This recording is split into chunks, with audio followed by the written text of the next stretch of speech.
Good afternoon. Welcome back to Purdue Extension, Harrison County, in our lovely Caseta kitchen. And I'm here with my coworker, Gail Peitzmeyer, and together we're going to make a salad that might be something that you could do for a quick little celebration or activity, because we're talking about the party food safety zone. And so first of all, I washed with soapy water the entire countertop, so I knew that my countertop was clean, all of my tools and utensils are clean, and my hands were clean. So I want to make sure everything is clean and managing food safety, and our foods have been refrigerated to make sure that they're safe as well. So you want to make a salad, you think, gee, I need some veggies, I want a cold salad. I don't have any lettuce. Oh well, not to worry.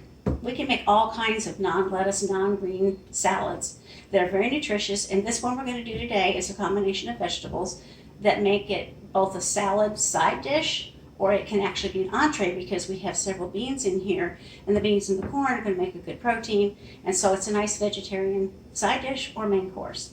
And so Gail is going to start off with this. She's going to dice up tomato and red onion, and we will have a recipe page that will have this on there, and you'll be able to just download that recipe page.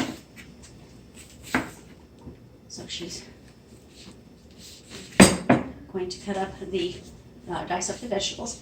I already went ahead and washed off the tops of the cans, the lids, because you want to make sure when you get home from the grocery, before you put your canned goods away, make sure that they have been washed off, because you don't know what kind of dust, dirt, or critters are in those warehouses. And so we will clean those off, dry them, and put them away. And in this case, I put the cans in the fridge because I wanted it to be a cold salad. You can do it from room temperature and then just chill it. It doesn't matter. But we went ahead and cleaned the cans off, and then I opened the cans and then went ahead and drained. You want to rinse and drain the beans, because they have like a thick gel-like that's in the can when they're canned, and you want to get all of that off of there. So now we're about to have onion and tomato, and I've gone ahead and put a can of corn, a can of black beans, and a can of cannellini beans. And these are cannellini beans that look like this. They're kind of like an oval bean. They're very tasty. Have a nice light flavor. You can also add garbanzo beans to this. You could, if you wanted to make a more fortified entree, you could add tuna, or you could add chicken. You know, anything that you have on hand, if you wanted to add a little bit of something in there to make it more of a main course. But it's just such a delightful thing to have cold vegetables, and you don't always have to have lettuce. Another thing, before gardens come in and before you get to many products coming into the farmer's market, you might have things like some cucumbers and tomatoes, but a lot of things won't be in yet. So you can get whatever you want at your farmer's market, and this salad is a combination of whatever you want it to be. And so Gail's going to go ahead and put the cucumbers in. This is an English cucumber. You don't have to peel them, and they don't have the big seeds, and they, what I guess they used to call them herbless, because they tend to be a little bit lighter for digestion. And then we'll go ahead and stir this up.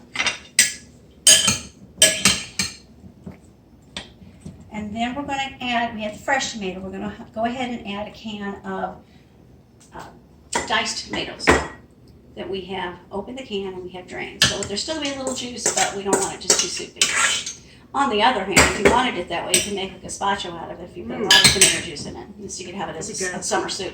So there's just the sky's the limit. And, you know, right now we have so many things going on where we're busy. Maybe we go to the grocery and doggone it, the thing we wanted for dinner tonight is all gone. So we think, what can we have on hand? So always keep your canned beans, canned corn, things like that on hand, so that you can just add the fresh vegetables as you find them. All right, so we're going to go ahead, and Gail's going to stir the beans and corn into the rest of this mix. And then give that a stir. So you can see it starts to make quite a bit of salad right at the beginning. So if you were having a little party, get together, this would be nice to feed the whole crowd a side dish. And it's nice to have it if you're going to go to a family or friend activity and you wanted to grill out. So you could have the salad done and in the fridge and ready, and then when you get the meat out to grill, you already have your salad ready. So this makes it kind of a fun way. And it's very pretty and festive.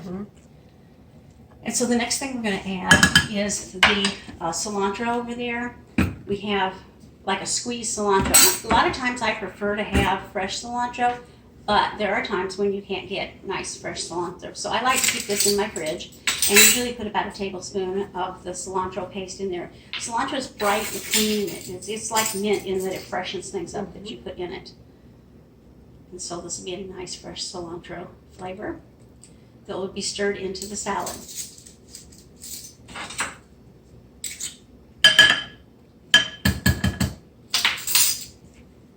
And once Gail has that all stirred in, then we'll go ahead and start making a little bit of a vinaigrette.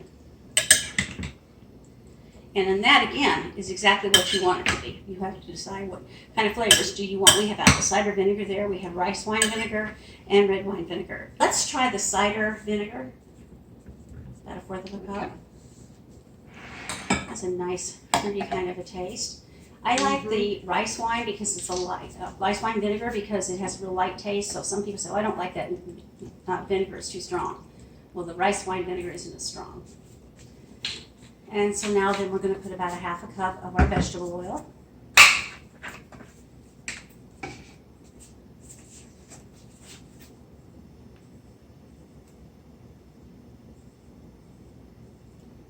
And particularly in the summer, but even so sometimes in the winter, I don't go through a lot of oil, so I will tend to keep my oil in the refrigerator because I want that oil to not go rancid because that'll ruin the flavor of everything.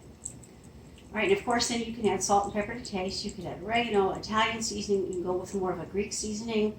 It would just depend on what mood you're in and what type of direction you want to take it. You could add feta cheese and olives, or you can have, like I said, an Italian seasoning. You can do just very basic plain salt and pepper. Okay, as Gail puts the dressing on, we'll see that it's nice and pretty, nice and smooth.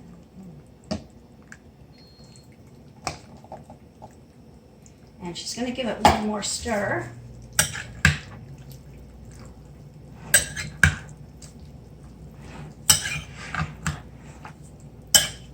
And you can see the tomato juice from the tomatoes and such. So got nice and juicy.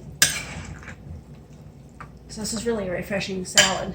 So I'm going to have Gail go ahead and dish up a couple of these little individual cups. You can buy these. I have these just at the regular grocery store. You can buy them where they also have lids to put on. And if you start to go to a family event, take them all in their individual containers with a lid in your cooler, and then you just pull those out and nobody has to touch the food or maybe in any way feel like that they're contaminating the food. So you can already have them up in individual servings, or when you get to where you're going or when people come over to your house, you can go ahead and dip up the individual servings.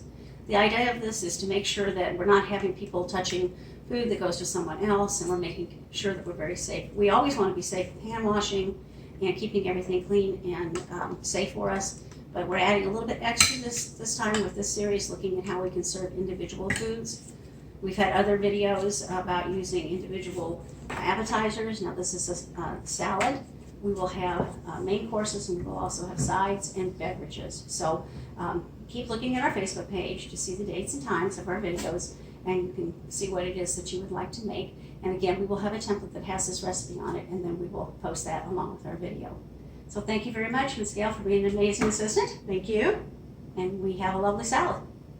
Additionally, what you can do with this, Gail, is you could do some pastas. You could do the little farfalle pasta, the little bow tie pastas. You could do tortellini, or what other pastas? Orzo. Orzo pasta. Orzo would be great. Yeah. You could also do a brown rice, but I think pasta would be good in making, again, this making it more a complete dish. Quinoa.